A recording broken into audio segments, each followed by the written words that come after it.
But my brothers and sisters, here we are. Thank Allah for what He's blessed you with, and use it to get closer to Allah. That was the message that I had for you in this first beautiful speech of facing reality.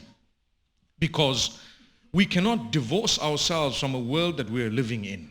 It's impractical. No one can tell me you can't do this, you can't do that, you can't. I'll end up doing nothing.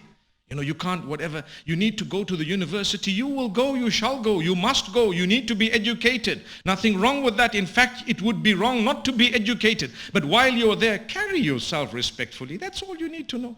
I need to do the right thing. I need to have the right company. I need to be focused on what I'm here for. And that's it. And then you may achieve more than people who ever thought you would. Subhanallah. I've had some who've come out with amazing results, and they're doing tremendous work, yet to get to the university was a big struggle because of the people around them.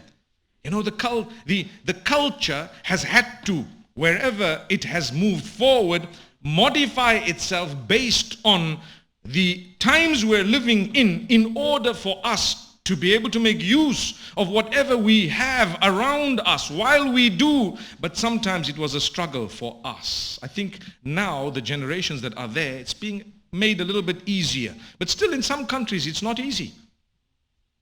Imagine the daughter comes about and says, you know what, I need to go to school, I need to go to high school. In some countries they probably tell you, are you crazy? Are you mad?